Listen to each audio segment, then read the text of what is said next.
Good afternoon, everyone. I will now resume the committee, Standing Committee on General Government. We are here to conduct clause-by-clause consideration of Bill 257, an act to enact the Building Broadband Faster Act 2021, and to make other amendments in respect of infrastructure and land use planning matters. At this time, we are now on Schedule 3 of Bill 257. There are no amendments to sections 1 through 2, so I propose that we bundle them. Is there agreement from the committee? Clarification.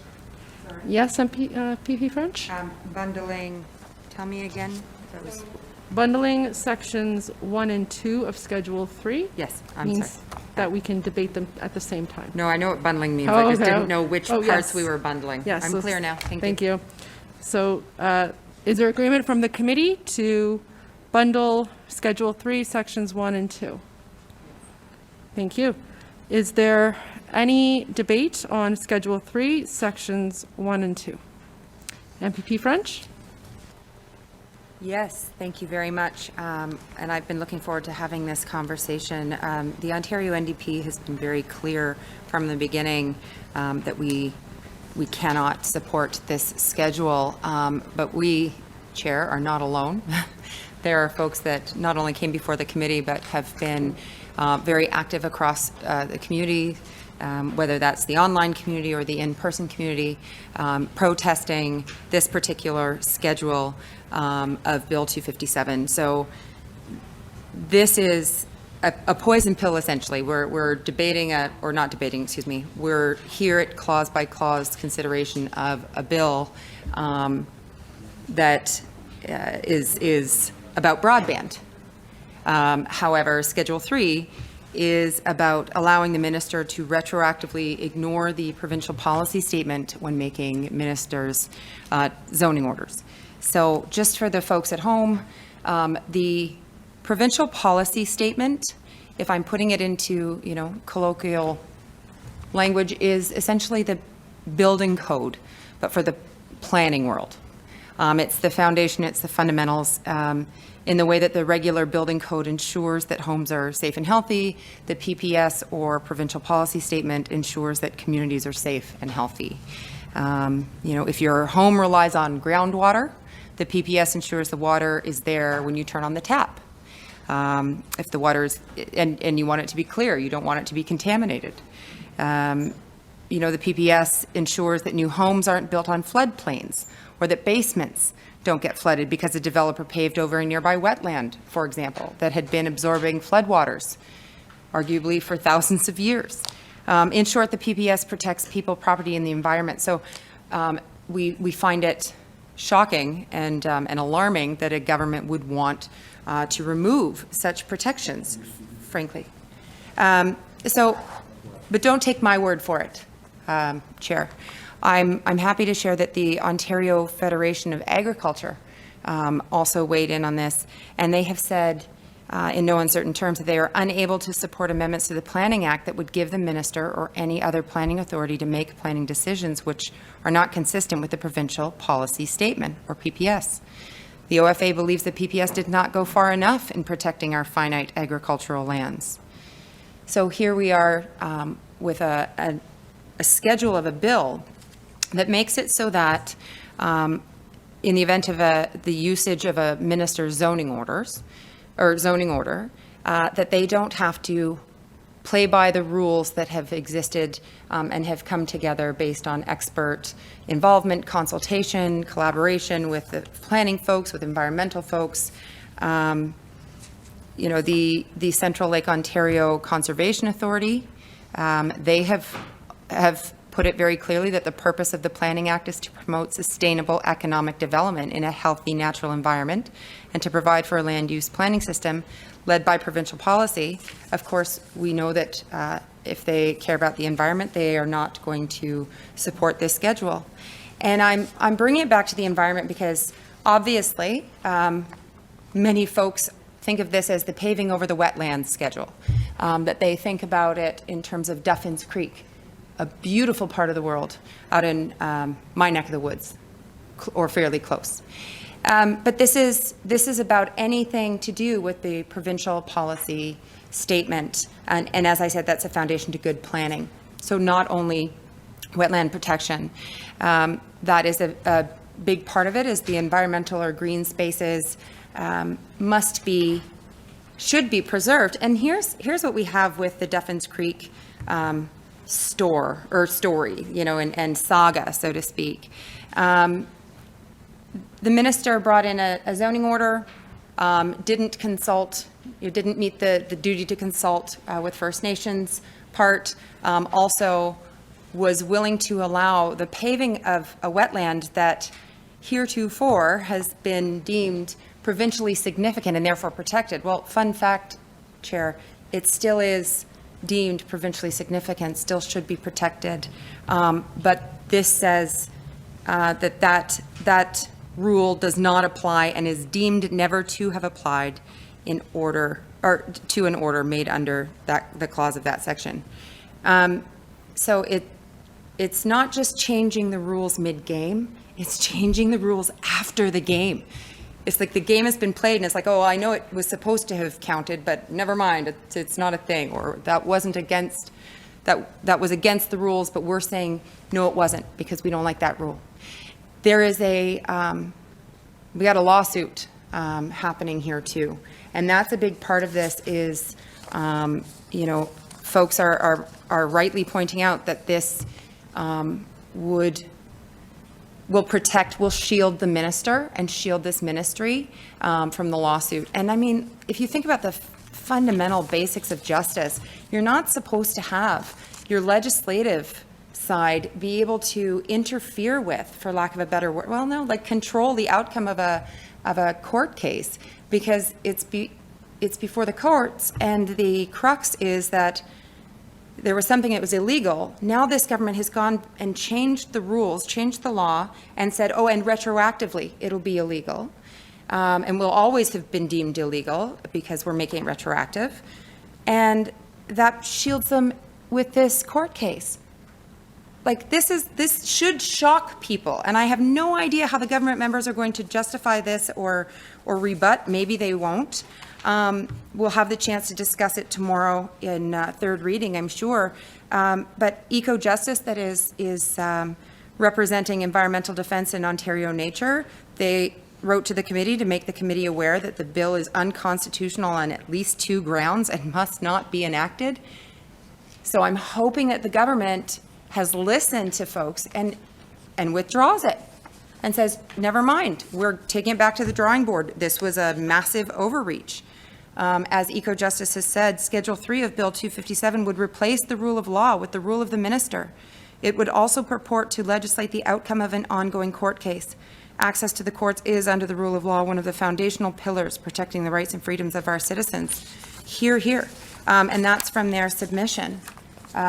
You know, that's another thing, if we're talking about process. This committee process, I'd just like to say, you know, this and others are so rushed because, you know, the government is trying to get through their agenda. I mean, whatever's motivating that, for better or for worse, but everything is so rushed that even having a chance to review the written submissions from groups across the province is almost an impossible task, let alone to have those voices influence the amendments or affect the outcome of the bill. It is impossible. And I don't think that shows good faith in the government's part, frankly. The Association of Municipalities of Ontario, in their submission, they have said, in regards to the Provincial Policy Statement, or PPS, this policy statement is a carefully crafted set of principles developed over time by many experts on the breadth of topics identified as provincial interests. It requires that all, even the province itself, protects provincial interests by approving development that is consistent with the PPS. So remember, we're here to make it so that the minister does not have to balance those interests, does not have to refer to the PPS. AMO goes on to say, with this proposed amendment, Ontarians can no longer be assured of an outcome that reflects the balance of priorities that the PPS would require. And it may make some members of the public question the reasons behind declaring provincial interests in the statement in the first place. We would recommend that the province reconsider the schedule and choose to lead the planning process through example to ensure confidence in our planning system is maintained broadly. You know, that's from AMO. That's from, you know, the folks that the Minister of Municipal Affairs knows well, and they are saying that they can't support that section. You know, when the government's own are telling them, and you know, AMO has access to the government. You know, as we heard at committee, First Nations did not, but they have, you know, constitutionally protected rights. And I've rewatched some of the committee that I didn't have the chance to attend in person. And if the comments from, you know, the member that day are indicative of the government about, you know, the quote, the duty to consult could be simplified, you know, the government doesn't get to decide about constitutional rights granted to Aboriginal communities, First Nations communities, Indigenous communities. That's out of their reach, and they can't actually just make a change in provincial legislation, fun fact. So if that's their next try, they can't. And I would encourage all government members to really take a long, hard look at what they're trying to accomplish with this schedule. It is giving phenomenal cosmic powers to the minister when he chooses to use an MZO. MZOs already have a lot of power, but this is a remarkable overreach, and I think it is, of course, it is a huge mistake, but to all of the environmental and community folks who have been standing up to defend the land, the water, the green space, the brown space, the blue space for the future, I applaud them. I was disgusted by what I heard came out of committee in terms of how 2 young people were treated at committee. All Ontarians have the right to come before committee and be heard, regardless of what it is they have to say. And for the way that they were treated to stand to be something that this, you know, committee or this legislature allows, I find that appalling. That's its own conversation that we'll have tomorrow in the legislature. But I encourage all community members to follow this story and hold this government to account. So we do not support Schedule 3. Thank you. Further debate? MPP Crawford? Yeah, I just appreciate all the comments from members in the room here, and did certainly want to at least get on the record that, you know, we have, as a government, we have used ministerial zoning orders more than previous governments, like your previous government, obviously, and but I think that these are needed in critical times. And with the pandemic we're living through right now, and we've seen the issues and the problems in long-term care that have been built up over decades, 30,000 people on the waiting list, a lot of people unfortunately sick, dying because of these old facilities. A lot of them did not even have air conditioning. Imagine that. So we're making sure every new facility has air conditioning. We need to regulate the temperature for these folks to be in. So MZOs are used in critical circumstances where we need to get things done quicker. And I'll just give you an example. In my community of Oakville, we have an incredible shortage, probably like most of our communities across Ontario, of long-term care beds. And the government utilized an MZO to build a long-term care facility on land that it was not supposed to be, quote unquote. And that's going to build about over 500 long-term care beds, badly needed to keep people safe. So that's just one example. Affordable housing is another example, including in Toronto, in the city of Hamilton, and the Leader of the Opposition's home riding. We've built affordable housing for folks. And I guess the key point I would want to get across here is that it's not the government coming down here and dictating MZOs. Every single request for an MZO, every single request on non-provincially owned land is at the behest of the municipality. So we're not dictating to mayors and councils. If they don't want it, we're not going to give it to them. So I think it's just important to be aware that we are utilizing this with the best intent to get this province economically ahead, but also from a health perspective as well, where and to give people housing. So that's our intent, and, like I say, I think I'm proud that our government has used as many MZOs as we have, because we're getting things done in a time where we need to get them done. So, thank you. Thank you. Further debate, MPP French. Thank you. And I can't sit quietly and let that stand, because we're not actually debating a bill about whether or not MZOs have merit. This is about supercharging an MZO. This is about making one into like an unbelievable, never before seen tool. Look, MZOs have been used here and there, sometimes even without controversy. I think the Elliott Lake Mall collapse and the need to move quickly and purposefully, and that was something that brought the community together. AMO has said here, it is a tool to address complexities in the development approval process where time is of the essence to secure a significant development.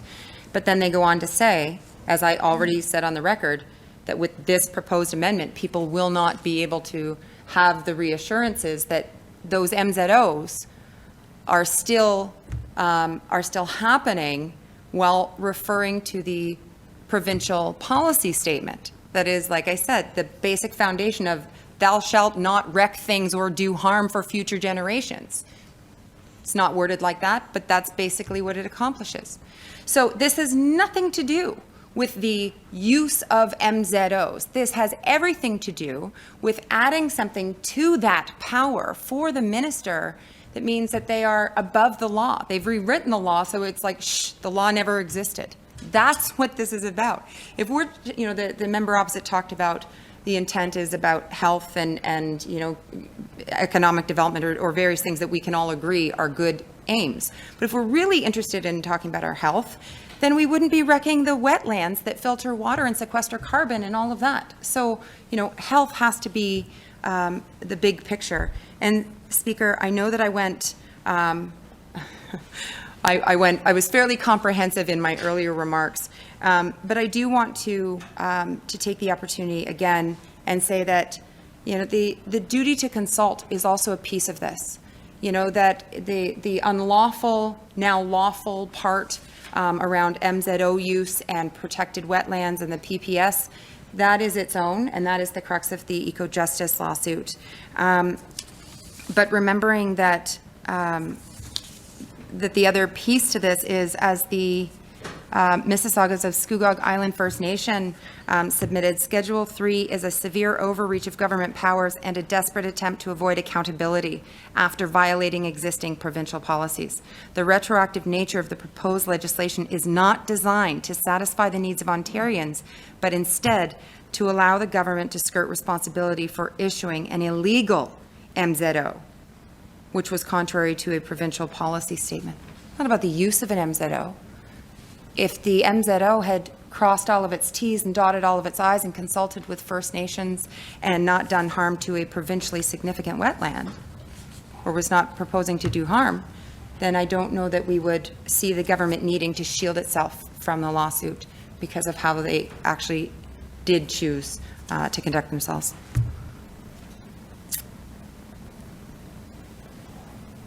Thank you. Further debate?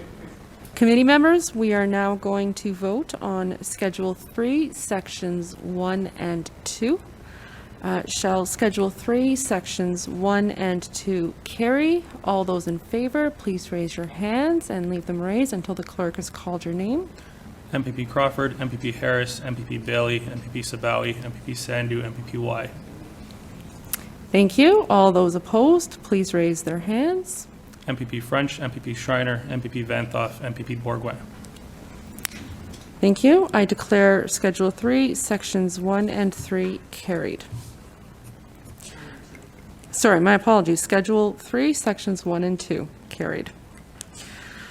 Turning now to Schedule 3 in its entirety, is there any further debate? MPP Schreiner? I don't want to belabor this, but it's your last chance to vote this schedule out and do the right thing for history and for the people of this province. Thank you, Chair. Further debate? MPP French? I would like to take this opportunity, all of my comments I have made. We'll have the chance to discuss this in third reading and to tell the folks of Ontario, kind of what happened here today, what has happened along the process. The community has been remarkable. The broader community, the environmental communities, First Nations, youth, industry, frankly, organizations have all had their say. And this government is not has not taken that into consideration, or is not listening, or does not care, or they can explain their motivations to their own constituents.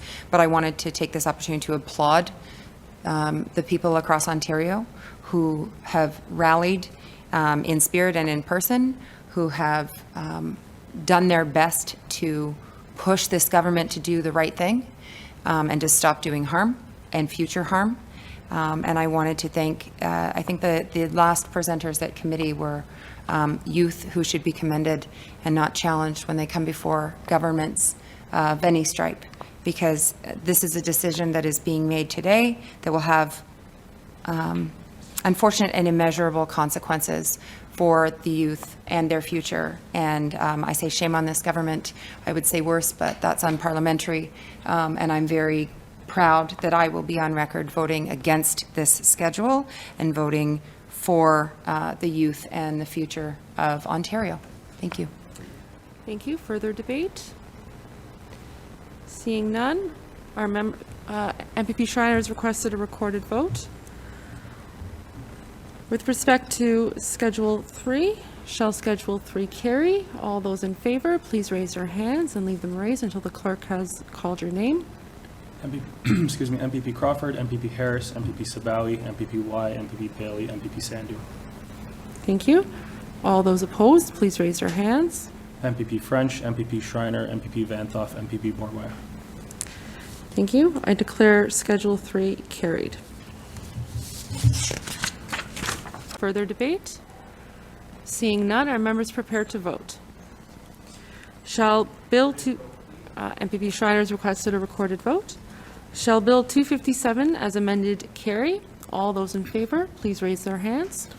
MPP Crawford, MPP Y, MPP Sabawi, MPP Sandhu, MPP Harris, MPP Bailey. All those opposed, please raise their hands. MPP French, MPP Schreiner, MPP Vanthof, MPP Bourgouin. I declare Bill 257 as amended carried. Shall I report the bill as amended to the House? All those in favor, please raise their hands. All those opposed, please raise their hands. I shall report the bill to the House as amended to the House. It has been carried.